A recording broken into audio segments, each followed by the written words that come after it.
brand search and then generic search are very different beasts, aren't they, John? Yeah. Use different match types, different bidding strategies, and we're gonna kind of walk you through a scenario for each. So we're gonna go through a couple of different scenarios. Let's find the pros and cons for each and tell you exactly how to beat Google at its own game.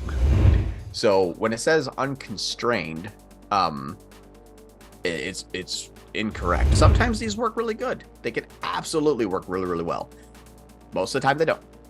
But Google will default because You'd be a good parachute salesman.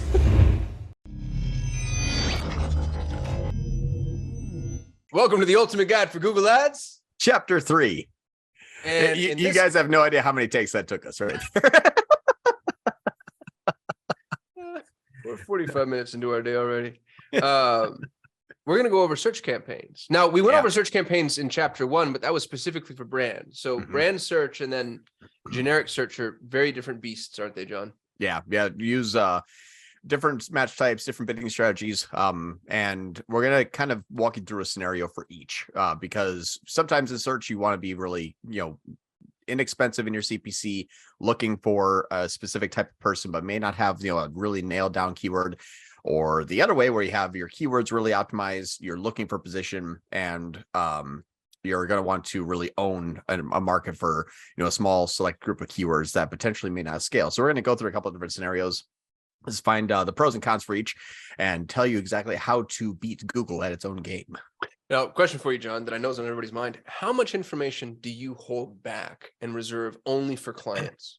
A little tiny bit. And it's not really not a whole lot. It's more of just like the newest strategies that we don't want to release to the public just yet, because we have a lot of clients, and a lot of our clients are in competition with other agency clients. So we might test something that we haven't released yet and test for a few months, and once we get all of our clients on board with the new strategy and it's been working, then we shoot a video about it to say like, hey, here's what we saw, this is what we did, here are the results. I think videos are kind of useless when you're like, hey, I'm going to test this out, I'll let you know how it goes. And people are like, all right, so cool. It's a confidence factor. I mean, once we're confident, we release everything. Right. Yeah. That was the answer I wanted. Oh, there you go. Here, I'm a man of many words. I'm excited, man. Let's do it. Let's dive in. Cool. All right. So first thing, let me just get this right. So this should be a fairly familiar screen to everyone. This is when you're clicking on create a new campaign. And there's a few different ways that you can run a search campaign. For the most part, it's going to be really simple just to set up without a goal guidance. It's a search campaign. You don't really necessarily need to choose a campaign objective. It's just going to choose a bidding strategy for you. But we're going to discuss different bidding strategies and why they're useful in each scenario. But we're just going to click create a campaign without goal guidance, click search. This one here, I'm in a different client account right now, but I just needed to, I needed to have something that was available. Again, choose whatever conversion actions you want to track for search. Could be phone calls, could be imported leads that you're counting again, could be whatever it is. Just choose the specific conversion goals that are right for you. You can skip this part here, and I'm just going to call this a search campaign. Nice, no, because I'm creative. All right. So bidding strategy. Again, this is where things get a little bit wonky, where you can you can choose a different bidding strategy that would probably work better for you, an exact phrase match. But right now it's not giving us any choice. We have to choose an automated bidding strategy, which is why it's called You versus Google and the ultimate guide to Google Ads. So just not ignore this part right now, but if you wanted to use manual, and we'll talk about why you want to use manual after we create the first one, you have to choose an automated bidding strategy and then afterwards go back in and change it because it's horrible. This one here is maximize conversions. This is the bidding strategy here. This here is maximize conversion value. Either one you choose, you can set a tROAS or you can set a tCPA. For clicks, I don't recommend this one, not for this strategy. This strategy, we're going to be talking about broad match, but it's really interesting. I always would recommend using a conversion-based bidding strategy whenever you can. If you want to run manual, that's going to be a different scenario, and we'll talk about that afterwards. But for broad match, which is what we're talking about now, we're going to create a broad match search campaign, and we're going to really need an automated bidding strategy, because broad match can go, like its name, extremely broad. You can have 5 keywords show up for, no joke, 10,000 different variations of that word. If you're optimizing for clicks, you're going to get some relevant, some irrelevant, and that's it. Google did its job. It says, I got you the most amount of relevant and irrelevant clicks. Well, that's bad, because you got the most amount of irrelevant clicks you could. So you kind of asked what you wanted of Google, and maybe not thought about, is that actually what you want? It's kind of like, you choose your wishes. You only get 3, choose them carefully. Same thing with impression share. Impression share is going to move you up to the specific impression share that you want, whether it's first page, top of page, number 1. But again, the intent of the user is not taken into consideration with these bidding strategies. So you're not necessarily optimizing for conversions. You may want them. You probably do want them, but don't focus on volume or positioning in a broad match campaign. You want to use conversions or conversion value if you're choosing a value for the specific type of conversion. But that's not something. Layman question. Yeah. So especially for the folks that are just starting out, there used to be use cases for maximize clicks and maximize impression share, mostly maximize clicks, especially with exact match search. If you knew the exact phrase, this is how you crack the code on real estate investing. I don't even know if you remember this. Yeah. So we knew the exact phrases that converted, but when I say we, I mean you. And then it was just maximize clicks on those phrases. But with the expansion of match types, do you think that using those more broad bidding strategies narrows the match type expansion, or do you think it's just a catastrophe all around? I think it's a slight catastrophe for a click-based bidding strategy like maximize clicks, because when you look at the surface of Google and you're looking just at what the metrics that Google gives you, maximize clicks looks very good, because what maximize click does is it starts at the bottom of the page, sometimes page 2, and slowly works its way up in CPC to gain you the most amount of clicks for your daily ad spend. The problem is, when you look at the conversions and then you look at the close rate, your close rate is often lower, because what you're doing is you're putting yourself at about 3rd or 4th on the page, potentially at the bottom. And now you're the 2nd, 3rd, or 4th, or 3rd, 4th, or potentially 5th considered. And if you're a dentist office and you're trying to get a local appointment from your neighborhood, and if you're the 3rd or 4th considered, sometimes it means that they couldn't work with the 1st or 2nd dentist in the area in the search, and then they get to you and they say, yes, I need, can I come in for you? I have this obtuse medical plan that no one else takes. And you're like, yeah, I don't take it either. So now you're getting quote unquote conversions, but they're not actually turning into sales. So maximize clicks with any viable strategy for maximize clicks. Like, is there any reason that you'd use it?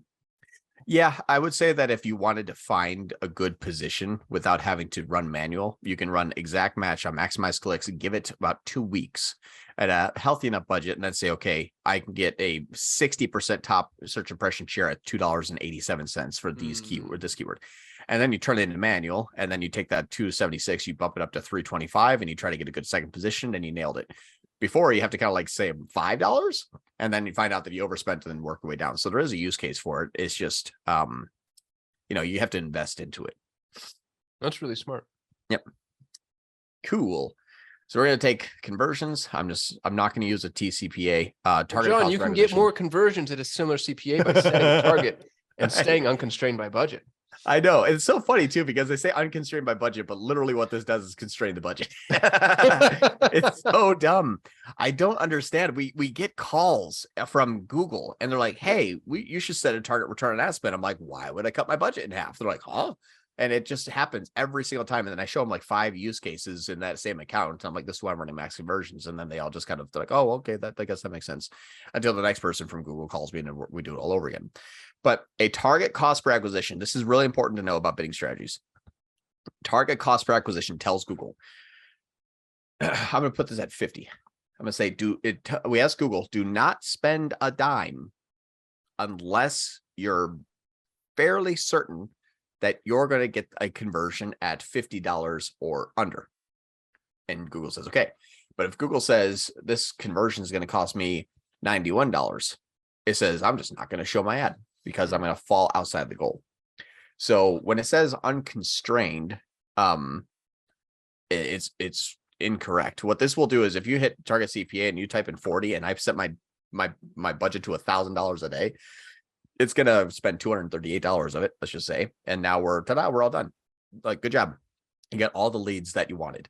But then you turn this off, for example, and you find that it starts to test more. And sometimes I've seen the CPA lower because what Google doesn't know about a person is if they're going to convert or not. So it hides. But if it did show, would they have converted? We don't know.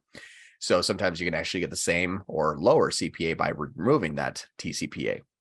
So it's really an odd scenario where I'll give you a good example too. If you're an emergency clinic, that's what we'll talk about right now. A veterinary clinic. If you're an emergency clinic, how is Google going to ever use its historical information about a user to show your ad or not? You know, whether you're a 19-year-old male or a 71-year-old female, there's nothing about your demographic that is going to be a signal to Google because your dog's choking on a chew toy right now. So what's interesting about that is it starts to limit its knowledge about a person. It says, well, this person likes crocheting. They watch MASH on TV. They go to church. I don't think that this person is going to convert because they typed in my dog is choking on a chew toy. It kind of becomes irrelevant at that point. Situational is different than demographic. So understand your audience and understand that Google is going to make predetermined decisions based on what it thinks a user is going to or is not going to convert on. Emergency, short sales cycles. I'm thinking like, you know, if you have a restoration company that needs to, or an emergency plumber, anything that is going to be like, I just need help now. That all those automated bidding strategies do is hurt your campaigns because they don't know what a person is going to convert on when all of your audience demographics are different because it's a situational issue. So just know that for example. Cool. So here we see Google again screw us up here. Search partners should be tested, but should be monitored. I actually have a different campaign to share with you. I just did a evaluation on an account the other day. Actually, it was yesterday. I don't know time very well. But this account here, which is really funny, you'll see this. This will be blurred, so forgive me. But pretty high spend account. You'll see this here. So last 30 days. Stupid load, Google. Google knows I'm talking bad about them right now. Remember, right. This is just a week or two ago.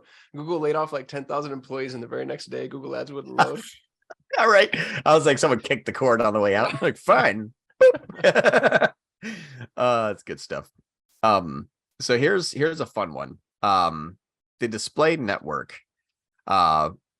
This is a small case for it. I'll share with you the progression as to why this is bad and why I say you have to watch it carefully.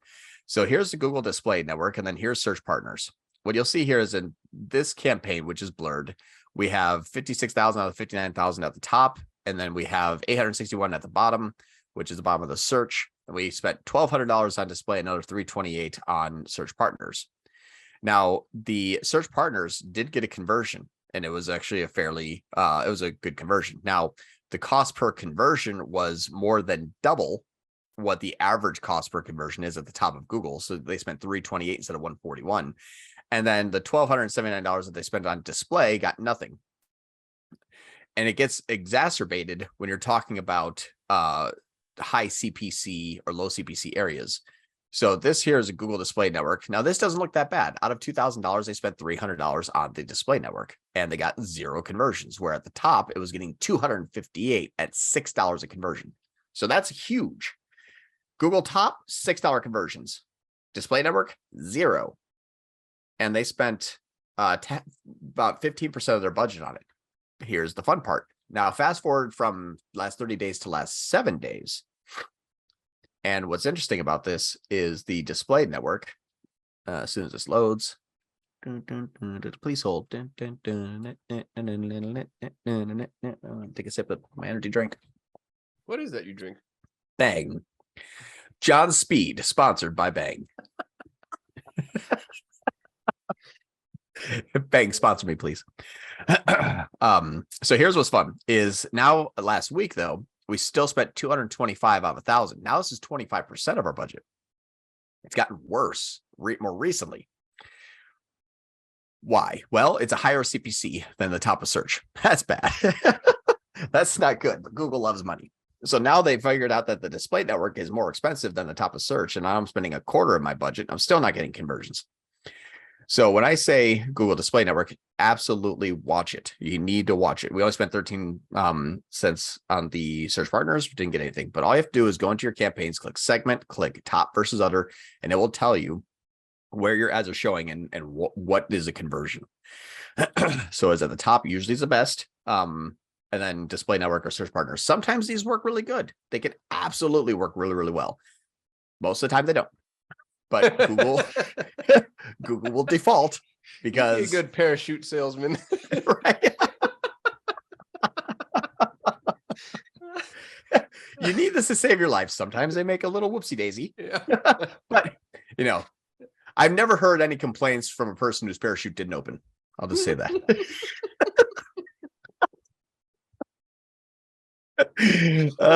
Good stuff. So let's turn those off. Because that's just not a good idea. I know. No, wait a minute, John. If you were to enable search network, you'd expand your reach with Google search partners. Yeah, right. You know what's the best thing about this lie right here? How display works is when you run out of search audience, it takes the delta between what you spent and what your daily budget is and just blows it on a random audience on display. We have more inventory to sell. Right. It's like, okay, you spend $2,000 a day and you may only have budget for $400 of inbound search. Like, let's say you're that dentist looking for a cosmetic procedure and you can spend $400 a day, which is awesome. But you said 2,000 because you want to capture everything. If you enable search or display, you're going to spend $1,600 running banner ads on random sites and only $400 of what you want, but you'll spend the full budget and you're none the wiser. And Google's just made 4 times this money. Or 5 times. I can't math, but that's what's really interesting is it will eat into your daily budget when the search volume is too low, but you'll still spend your full spend. And it's so bad. It's such a lie. So yeah, just know that's what that does. All right. Locations again, it's up to you. Whatever your locations need to be, just make sure that you open up this location options and tick this box here, because we don't want people who have shown interest in your target locations like United States, because then your ad shows obviously in different countries. Anybody that has an interest in the United States, who are those people? Man, that is a wide audience. So make sure this is clicked. So this way, people that are in or regularly in your target locations are only going to be the ones that see your ad. If people travel to and from a specific place, you're going to show the ad to where they're currently in, even though they may travel to a location that they are frequently in. So just know that that's the difference there. Typically, it's pretty good, though. It doesn't really usually go out of the country too much, but if you are looking at a map and you're talking about a very specific geographical location, like let's say Phoenix, Arizona, people that are in Scottsdale or Mesa or Tempe or Chandler, if they work in Phoenix, they're going to see your ad. So just know that there's a margin of error because people are mobile and you're targeting their mobile device kind of by default. Next, for search, I actually usually just click off the English and use all languages. You're going to be bidding on search terms. Now, here's the funny part is Google is getting multilingual. I've actually been seeing search terms in different languages that when I Google translate them, because I only speak horrible English, I see that it's a search term that is actually really, really good. Like it might say like dentist office near me, but written in Spanish. That's okay. As long as, that's a person is maybe bilingual that's searching, or your company may be bilingual. It's great, but just know that Google will do that, and sometimes that's okay. Just depends on if you can. Just out of curiosity, John, if you see a lot of that, let's say dental office is a really good example. You don't have dental practitioners or hygienists who speak Spanish. Should you just come in here and pump in English to protect yourself? You can. I would pump this one over to English, which is good, but you can also negative out those keywords. So that will be, and make sure they're exact match. But you can negative out. Sometimes you get a little bit of a kind of a cat and mouse game where you're just constantly like whack-a-mole. It's like a new one comes up, you cancel that one until a different one comes up. But what's nice is it's very infrequent. Probably if there is a high Spanish speaking population, it seems to be like 1 out of every 100 times. So it's not too bad. But just know that's something you have to contend with. Well, and if there's a high Spanish speaking population, it's dangerous to have English only because they might have settings on the browser that would inhibit them from being able to see your ad, even if they're searching in English. Yeah. And it might be something really, really simple, like an emergency chiropractic. Like they are going to come in, they need it, they're going to pay it. You don't have to have a big, a big sales process. And sometimes someone that is maybe a little bit, not fluent in English can get by. Great. Just think about those situations too there. Audience segmentation. This one, you can overlay an observation, which I think is a good idea. Be very careful with this. These change very often. So what I mean by that is if we're looking at, let's just say autos and vehicles, and we're looking at specifically motor vehicles, and we're looking at, new. This is good. This is usually a fairly static audience. Now there's outliers that sometimes mess you up. So what I mean by that is in October, November, 90% of all of our conversions in pretty much every account in the United States have like holiday shopper and Black Friday shopper and things that are seasonal. So just know that this is not a static in-market audience. They ebb and flow between in-market and out-of-market specifically for you. So let's say I'm a car dealership and I'm using autos and vehicles, motor vehicles, new. Good. Now, the bad part is my motor vehicles is also technically a new scooter. That is a motor vehicle, and that is autos and vehicles. You might have a really good week, and then you might have a really bad week. That's because the RV people moved in and the car people moved out. So don't treat this as a static audience. It's also perfect. Just it's going to have an ebb and flow to it. So just be careful about it. I usually like observation. Make your bidding adjustments if and when you want, and only on manual, because Target CPA just kind of ignores your bid adjustments anyway. So just know that that's a thing here. But I use it sparingly, just because it's not always dependent. My keywords usually are really dependent. They work well. Dependable. They work well. Audience segments, a little bit of wishy-washy depending on the industry. Here's funny, as automatically created assets. This is actually not bad. This one, I've seen some good stuff out of it. So one of the things was they actually were able to scrape my homepage hero image, and then they used a cropped version of that as a image extension. Good. If you don't want to, or if you're not going to monitor very closely, or you're not really caring about exactly how your ad sounds, you can use the automatically created assets. And it basically just says, hey, we're going to help you generate headlines and descriptions and other assets, which is ad extensions. But this will fully fully automate your ad building experience. Question about this. Yeah. If it pulls in automated assets during the campaign build process, you get to review and approve them. Are you also now giving Google the permission to change and update those ads on an iterative scale? Yeah. Yeah, which sometimes is good, sometimes bad. If you start to revise your website, it'll revise the ads to it. It'll take in your ads, your page title and your page description and your H1 through H6 tags in order to build its ads. So if you really like your website and you're like, but your page title is home, that's probably going to be in your ad. But if you have your homepage is the world's best Google Ads agency, there you go. There's ad headline number 2, for example. So just know that it's going to be pulling and customizing within reason what's on your website in order to build your content. So it's like final URL expansion. Yeah. Or like a DSA campaign. Right. Yep. Dude, we're just, every time I see something like this, it's one step closer to just giving Google a domain name and a credit card and letting it go. Oh yeah. What's good is like people like us that actually works well. This may be the gateway drug to Google Ads. It's like, people that are just kind of starting off and they want something that's just good enough. People that are like low spend, they don't really care, and they just want to have it automated. Those wouldn't be like a good ads agency client, because typically your fee is going to be more than what they're spending in Google Ads anyway, like $400 or $500 a month, maybe.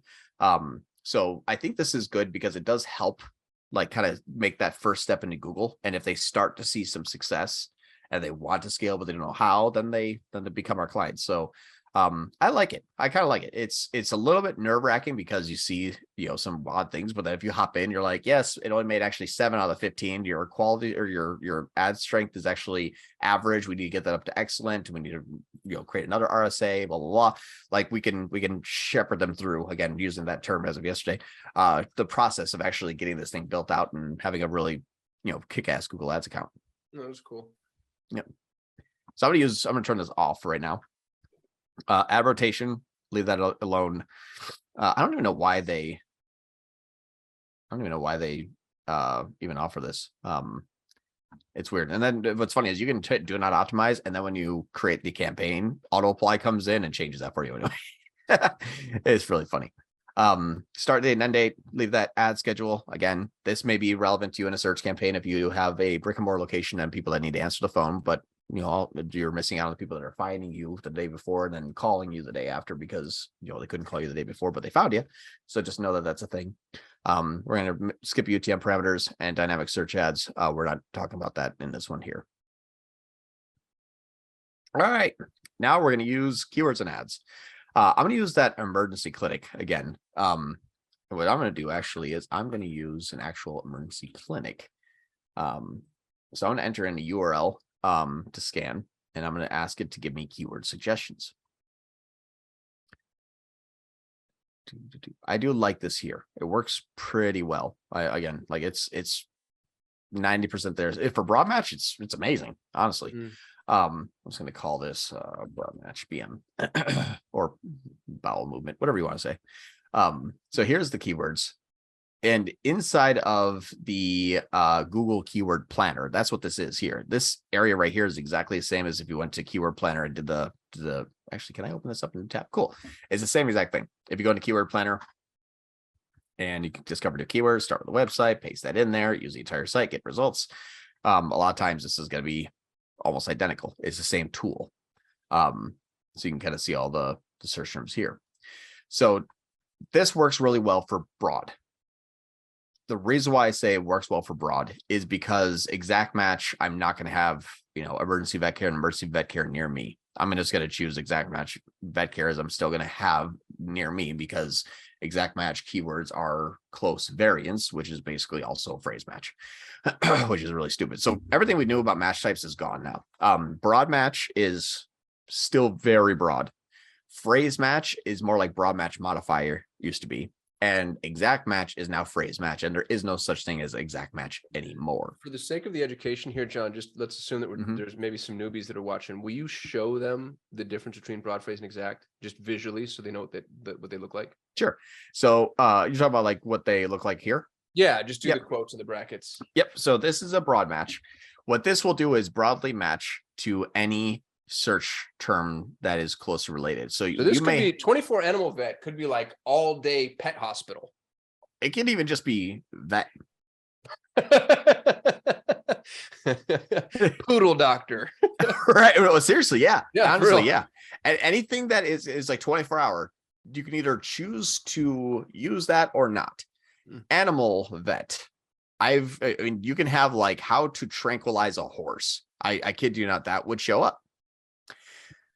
So it is. So broad match is really an articulation of intent. Hey, Google, we want people whose intent could be a 24-hour animal vet. And then Google, from an AI perspective, says, okay, I think someone who wants to tranquilize a horse needs a 24-hour animal vet. And you could get how to tranquilize a horse inside of 24-hour animal vet. Yeah. Yeah. That's what's really scary is like this thing will go very broad. So when you're talking about maximize clicks, you're going to get every relevant and irrelevant search term. Wow. Regardless. Anybody going to Google and typing in a question that has to do about animal health, you're going to show up. That's the bad part. Now, with maximize conversions, it has a built-in sort of like a negative keyword tool inside of it. Because with maximize conversions, it says, I've gotten 3 clicks in the last 3 days of how to tranquilize a horse, and I didn't see a conversion. I'm going to stop showing up for that keyword. So it has a fail safe in there that it will stop overspending for keywords that do not convert. Those keywords that do not convert are the irrelevant ones. You can negative out those irrelevant search terms, but just know that you're the police that show up like after a murder to try to stop it from happening again. A lot of times it's one impression, one click, and it's not going to happen again. And you're just going to get used that analogy before. The police that show up after the murder. That's great. Yeah, right. And what's funny is like, that was how to tranquilize a horse. But then the other search was, can a horse die after being tranquilized? Then you're showing up for that one. You're like, oh God, I got to negative that one out. You're just going to play whack-a-mole. There's basically try to exclude the English language from your negative keywords. That's exact match is what you're doing. You're basically just trying to make an exact match scenario. Just use exact match. Broad match is going to be all the different ways, shapes, and forms that people can type in anything related to these keywords here. Usually they're pretty good. Like if you have a good search volume for these here, 90% of that will be that. Vet open now, emergency, pet clinic, that kind of stuff. It'll be close enough, and you'll be 90% effective. And over time, you'll be 99% effective after about 3 months. So this is still very good, because especially with the animal emergency clinic, people are panicking. They're looking for someone now. That turns this into the bad idea as to why you would not want to use broad. So if you would not want to use broad because you're not going to want to show up for every single variation of pet emergencies, you want to be found at the top, because these are people that will pay thousands of dollars to the first person that answers the phone, because Pluto's throwing up constantly. So just know that that's the crazy part is, and this is an animal emergency clinic that we're talking about here too. So I have some experience in this. But top positioning could mean the great profitable night or not. So when you see 24-hour vet here, for example, if I use phrase, which you put the quotes around this, now what this is going to do is you'll get terms like open now. You will get 24 hours. You'll get, open at 11 p.m. Like you'll get some variations of hours, and then animal vet, you'll get emergency vet, animal hospital, animal clinic. Like you'll still the biggest variation you've ever seen in phrase match. Oh, I had one for us. It was like the best or like top Google ads agency. And I just show up for ads, ADS, like just ads. And I was like, where's the other half of my search string? It was just gone. I know there's probably some more, but that was like the one that was like, this isn't even, yes, it's closely related. And yes, it included one of them, but phrase match used to be, it needs to have at least these 4 search terms in the search string. They cannot be animal vet that's open 24 hours. That wouldn't show up. It had to be 24-hour animal vet. It couldn't have anything between. It had to be arranged this way. You can have things in front. You can have things behind.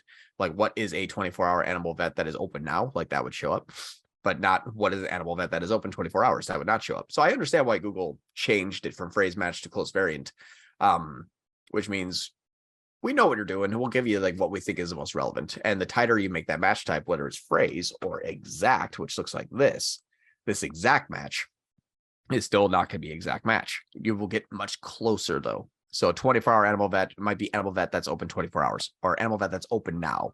Like you'll get those, but they're going to be very, very consistent and consistently close to what the keyword is. Now, when we're talking about exact match or phrase match, or we're talking about needing to show up fairly frequently and at the top, you're going to want to use a manual bidding strategy. You're going to want to bid to a very specific placement. That's going to be important. Broad match, it doesn't help you if you have an emergency situation and you're found at the bottom of the page. You're dead in the water because you don't see blood and then be like animal vet now and then scroll all the way down and be like, oh, thank God. You're not. You're just going to hit the first thing that you see because your beloved family member is hurt. It's the same thing with calling 911. That's why there's only one number for it. You can't just call a private hospital and be like, what do you charge for? It doesn't work like that. It's an emergency. You need it now. So the same thing with emergency plumbing, animal services, whatever it may be, that has a high sense of urgency. Bid for position. And that's a use case for exact. On broad, you're not always at the top. You're at the top when certain criteria is met, where that's a good keyword that shows good amount of conversions. And then I'll bid fairly aggressively for it. So it can still work well, but generally you're not breaking into like 95% top search impression share or absolute top search impression share, which means number one at all. It just doesn't work that way because to maximize conversions, you need to pay less cost per click to get more clicks, to get more conversions. That's how you maximize the conversion. Cool. Any questions here so far? It's funny how deep you can dive down this rabbit hole. I mean, each of these, the bid strategy that you're using is going to influence the key phrases that you use, is going to influence the ad copy that you like. It's just, you have to keep it all. It's three-dimensional chess. Yeah. And then it changes, because then people are like, what's the best bidding strategy? I'm like, oh man, it's like, tell me everything you know about yourself and I'll help out, because it's so situational. It's horrible, but it's good stuff at the same time. Keeps us busy. So I'm going to use broad. These keywords are absolutely fine. Just know that only about 5 of these are going to show up most often, because they all overlap. 24-hour animal vet also is going to show up for a 24 emergency vet. So these keywords are going to overlap. That's okay. Broad is not it's not an exact science. It's more of like a shotgun approach. Like any keyword you think as closely possible, fine. This will show up for, no joke, a million different search terms. That's a potential. So your keyword strategy on broad is easy. Ads, again, I'm just going to skip the ad build out in depth, but because I'm not creative at all. But just let me just see here. I still have that one.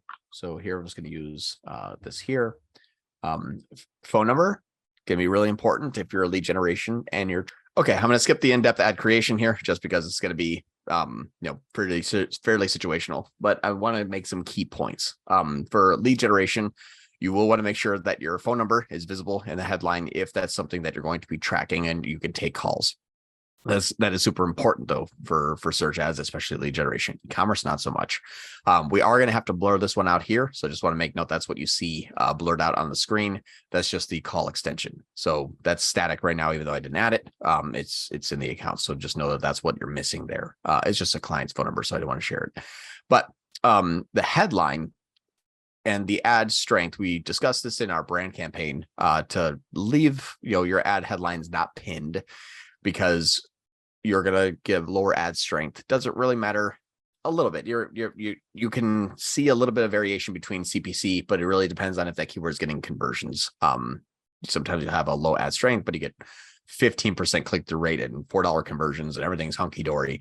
At that point, it doesn't really matter. Google's just going to reward you for having a good ad. That matches up with a good keyword. But this is where I would say is going to be really important for a really well-diverse ad, especially if you're going to pay for that top placement with phrase or exact on manual. You want to make sure that your ad is very well built out, because when you bid for position, any chance that you can get to lower your CPC by having, let's say, a good ad strength with a well-diversified ad is going to save you a lot of pennies. If we could, save actually probably about $2 or $3 a cost per click at least for having a good top placement with a good ad strength. So that's what I want to kind of touch upon there. This is not a glitch. I'm interrupting the video you're watching because I need to remind you that I'm always looking for people to join our team. So if you're passionate about Google Ads and you want to work with the best Google Ads agency on the planet, please go to solate.com/apply. Speaking of working with the best Google Ads agency on the planet, if you're having trouble with Google Ads and you want professional help, that's what we do. You can go to solate.com, that's SOL8.com, to apply for your free, no obligation action plan. And if I've given you any level of value at all, maybe think about giving me a thumbs up and subscribing to our channel. That's how we juice the YouTube algorithm, so they actually know that I know what I'm talking about. If you have questions, comments, concerns, or confessions, hit me below in the comments. And now, back to your regularly scheduled program. But any chance that you can to save money by having a really high quality ad with a high ad strength is going to be good, especially on manual, because you're going to want to bid for that top placement, and those top placements get very, very expensive. To give you an idea, for, let's say, an emergency clinic type of keyword, if I go into the keyword planner, for example, and I'm going to use this website here, and I say top of page high bid for 24-hour vet in Fort Lauderdale, to be number 4 on the page is $5. To be number 1 is going to cost you $75.93, 1 penny higher than here. So just know that this is well known in Google Ads that if you have something of value to a person that is needing it quickly, that top position becomes very expensive. Or if the lead could be worth a lot of money, like let's say DUI attorney. Did I spell attorney wrong? I did. It's okay. If you have a DUI, you're probably going to misspell attorney. How do you spell attorney? I think you got it. I did. Was it that? I was Yeah. like, so it looks wrung. Okay, Yeah, that's good enough. I had a brain part there. But the top of page range high in the let me do this actually, is I need to remove that. DUI attorney. You can get like Oh my in dear God. Williamson County. Apparently, Williamson County likes to party because it's $835 to be number one. But you can see here, like Georgetown, Williamson drunk driving accident attorney in the United States is $353. So you can get some really crazy CPCs because potentially these could be thousands and thousands of dollars in profit. So people pay dearly for it. So your ad strength. How much be is the an difference. Uber? Just out of curiosity in Williamson County. I was gonna try that. See if I. Apparently, no one takes Ubers there, so Yeah, it doesn't matter. Why? That's why they're all driving drunk. Right. So that's the kind of the differences between phrase exact and broad on search. It is highly situational. Actually, you know what? I'm going to give you a tool. I'm going to use this actual client account, and I'm going to share with you how this looks in real time, because I think this can also give you some insight into how this looks. So I'm going to share screen. And here's why I think this is important, which is for the you versus Google. I think this is important. I sorted by average cost descending. My average cost is $30. My CPC bids are $100 manual because I'm looking for a very, very high placement. Now, you'll see the exact match here is what I'm using, and I'm using all of my good quality keywords. And I'm paying sometimes $99, or sometimes I'm bidding $100 and only paying $23. It's just depending upon who I'm competing with. So when you see that the top of page bid is $100, that could also be, only 3 hours a day, and only when they overlap 6%.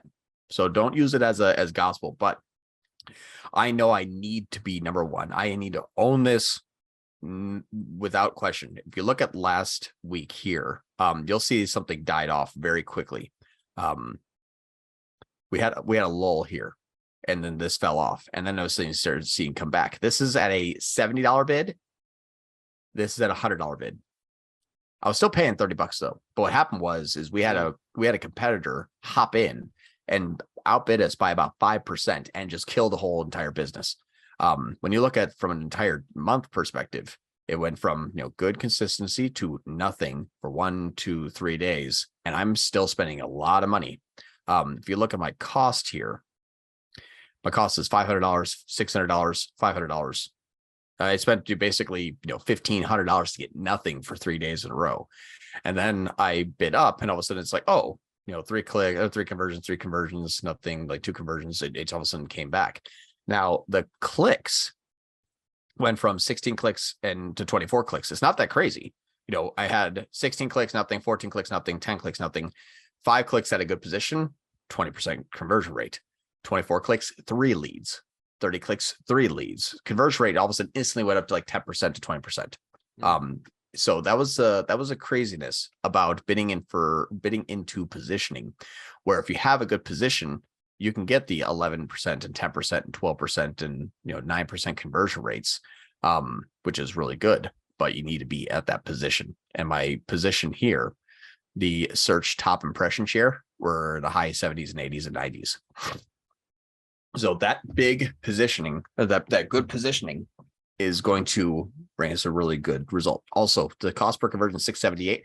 The average animal emergency vet bill is $3,000. Wow. So we're going to pay for it, but it's either you don't have any surgeries that night, or you pay for $500-$600 leads. It's just the name of the game when it's in high competition. You just have a surgeon sitting there twiddling his thumbs. We're in a 15-mile radius, and there's like 8 other clinics. So it's and then you're just praying that there's a call, and you don't want to pray that there's a call because it means an animal's hurt. But, Please, God. I know. Maybe just have a a chew toy that they ate, like something non crazy, but the dog's just throwing up. Like we want something like that. But yeah, it's so sad to listen to these phone calls too. As we listen and manually score each one of these calls. Oh, Yeah, I couldn't do it. it's horrible. Yeah, it's horrible. But that's the difference. If I was when we were on Broad, nothing worked. Nothing worked. Oh, and I'll give you a really good example of exact matches. I think that this is important for everyone to know. So I said animal clinic exact match, and we got animal hospital near me. Good. I want that one. It doesn't have the word clinic in it. Only 50% of my exact match, was showing in the search term. So this is what I'm bidding on. This is what I'm getting. So you see clinic was not in there, and this is no longer exact match. It says, hey, exact match, close enough. Good.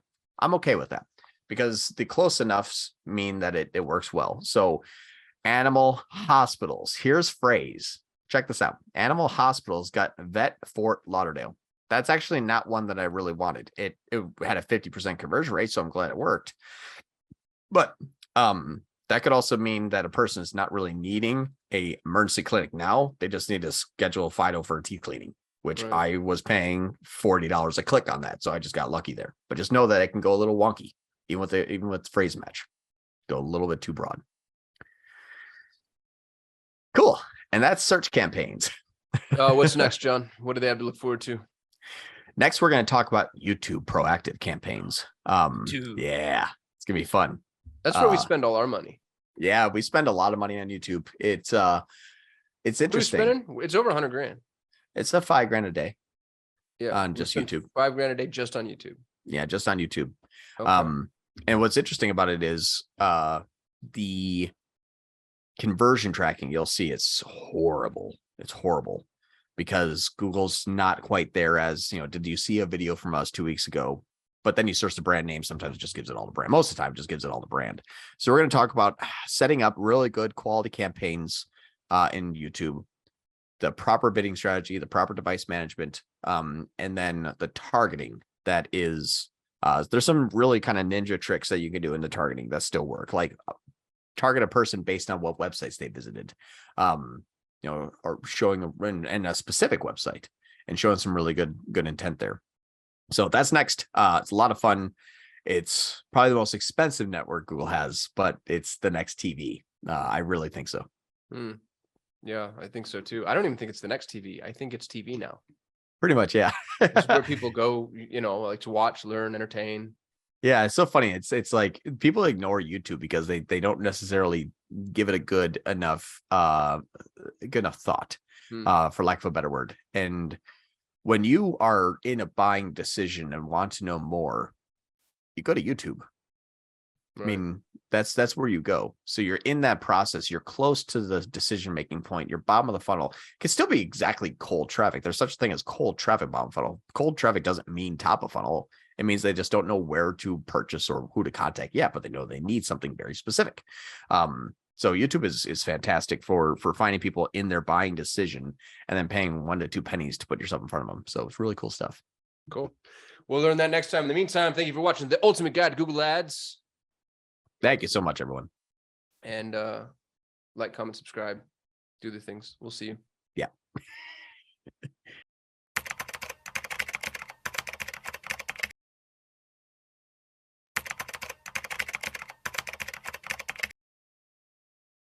We're going to be talking about bidding strategies and how they affect every campaign type. And I want everyone to develop a deep understanding of how Google uses these bidding strategies in order to achieve a goal, also depending upon